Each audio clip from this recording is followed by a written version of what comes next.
Salut les gens! Aujourd'hui, on va visiter un circuit automobile. Enfin, un ancien circuit automobile. On est à quelques kilomètres de Reims et ici il y avait un circuit, le circuit de Reims, ou le circuit de Reims-Gueux,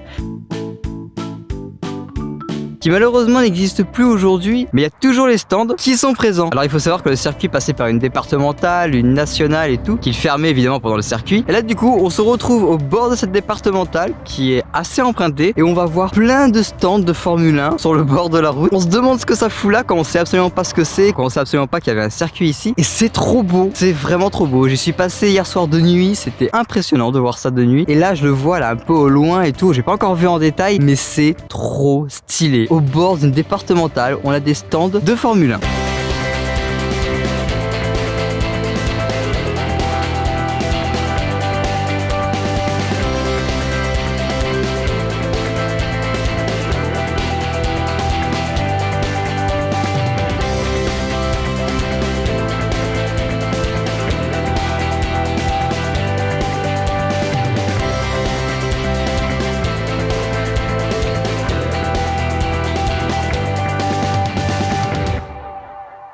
Bon, évidemment, quelques informations sur le circuit en question. Le circuit date de 1926. Il servait pour le Grand Prix de la Marne, parce que là, on est dans la Marne, évidemment, vous l'avez compris. Et par la suite, il a servi au Grand Prix de France et au Grand Prix de Formule 1. Oui, la vraie Formule 1, comme on l'imagine, a emprunté les petites routes de campagne dans la Marne. Très étrange, mais oui, totalement. Par la suite, en 1972, ça a dû fermer pour des raisons financières. J'imagine que ça coûtait beaucoup trop cher à entretenir. Et aujourd'hui, on voit qu'il y a une assoce qui essaye d'entretenir tout ça, d'entretenir la mémoire, et qui font des petits week-ends et tout pour refaire fonctionner un petit peu la flamme, vous voyez, de l'époque et tout. Je trouve ça trop cool ce genre d'assos. Vraiment, je trouve ça vraiment trop cool d'entretenir un endroit pareil. C'est une excellente idée quoi, vraiment. Voilà, c'est le genre d'assos que j'aime voir, vraiment. Et pendant ce temps, on voit arriver la Citroën qui va passer la ligne d'arrivée. Et ben c'est bien la première fois qu'une Citroën passe la ligne d'arrivée. Est-ce que Citroën ils sont en Formule 1? Je crois pas.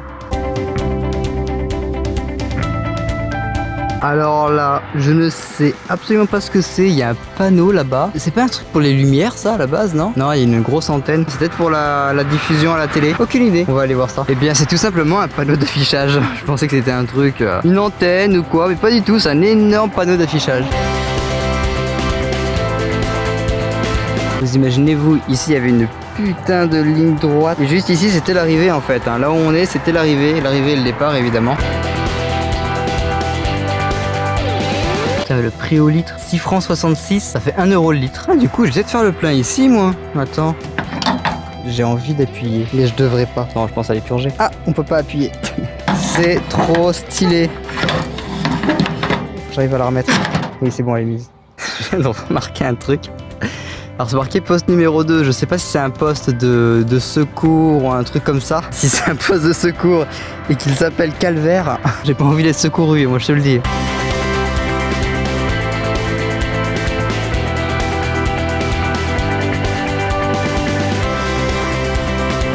Bon, c'est clairement trop stylé ici. Il y a tellement de détails. Et on voit le travail de la sauce, à quel point ils ont vraiment bien rénové le tout. Et ils sont toujours en train de le rénover d'ailleurs. J'avais très envie de venir ici quand j'ai vu les différents endroits que je voulais faire et tout dans la vidéo donc de Doc7. Et quand j'ai vu ça, je me suis dit, oh, c'est tellement un truc à faire. Ça a l'air trop stylé et ça l'est vraiment quoi. Donc n'hésitez pas à venir ici. On est à quelques kilomètres de Reims, on est pas loin de la ville de Gueux. Et ça vaut trop le coup d'œil. Voilà, ça fait quoi? Ça fait au moins 40 minutes que je suis ici. Je vois même pas le temps passer. Et c'est trop bien. C'est vraiment trop bien.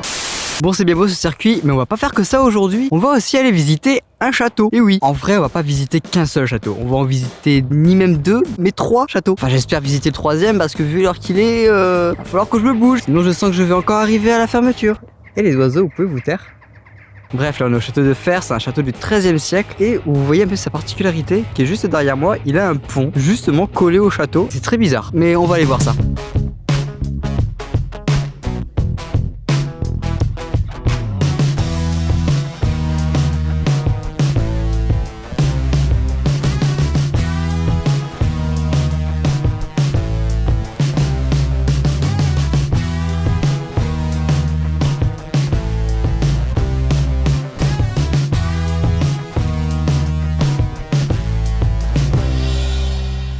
Petite correction, j'ai dit château, c'est un château fort. C'est pas vraiment la même chose pour le coup. De toute façon, si je fais des erreurs, hein, vous avez l'espace commentaire pour me défoncer la gueule correctement. En vrai, non, pas vraiment. Mais vous avez l'espace commentaire au cas où je fais des petites bourdes comme ça.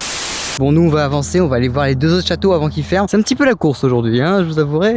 Petit truc aussi sur ce château, c'est la base. La base est un heptagone, ce qui est assez particulier, ce qui est pas un chiffre rond, vu que c'est à 7 côtés, heptagone. C'est un petit peu, bon, la petite particularité du château. Mais il est très stylé, hein. Là on dirait qu'il est tout beau et tout. Il a plus de gueule que quand on est à l'intérieur. Il soigne ses apparences. C'est-à-dire qu'il est bien l'extérieur, mais dégueulasse à l'intérieur. Un petit peu comme moi au final.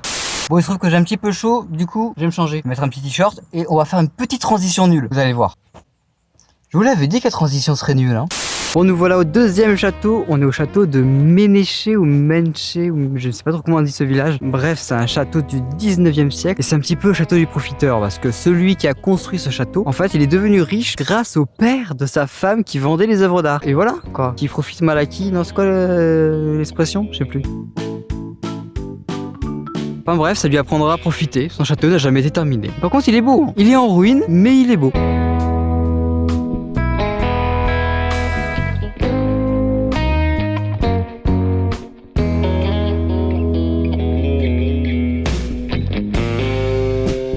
Ah oui, hein, quand ils disent qu'il est en ruine, vraiment en ruine quoi, c'est vraiment un château de façade quoi.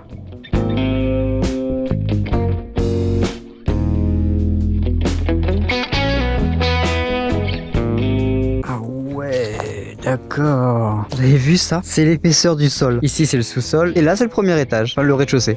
L'épaisseur du truc en vrai. Bon, ça va pas empêcher de tomber en ruine, mais ça c'est autre chose. Ah ouais, l'autre côté est incroyable. Bon, je dis qu'il est incroyable, mais c'est grosso modo la copie du devant, hein. C'est un château avec plein d'ornements justement parce qu'il voulait exposer sa richesse, qu'il a dilapidé d'ailleurs, qui n'était pas sa richesse aussi au passage, mais il voulait absolument montrer de sa richesse avec tout plein de détails sur son château, plein d'œuvres d'art à l'intérieur. On voit une fleur de lys et tout là. Il est très beau, hein. C'est une coquille vide, mais il est très beau. Mais bon, on est d'accord, le plus beau des ornements, c'est ça là. Voir la nature qui reprend ses droits, qui monte tout le château là. Tu peux construire ce que tu veux, arracher le nombre d'arbres que tu veux. Si la nature veut s'installer ici, elle s'y installera, t'en fais pas. Enfin bref, on va laisser cette coquille vide toute seule, elle est très bien là où elle est. Nous, on va aller voir le 3e château, qui n'est pas du tout une coquille vide, qui est pas du tout en ruine, qui est magnifique. Quand vous allez le voir, vous allez vous dire, ah ouais, ça c'est du château pour le coup. Mais j'ai manié le cul parce que l'heure tourne et j'ai très peur qu'il soit fermé quand je vais arriver. Bon, le château est là, mais c'est fermé. À moins que...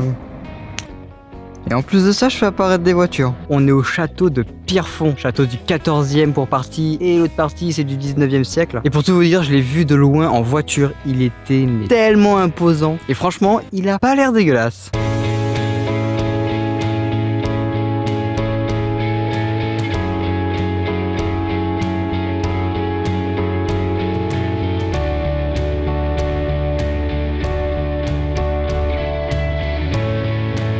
Il est incroyablement joli, tellement propre, il est nickel, beaucoup de détails et tout.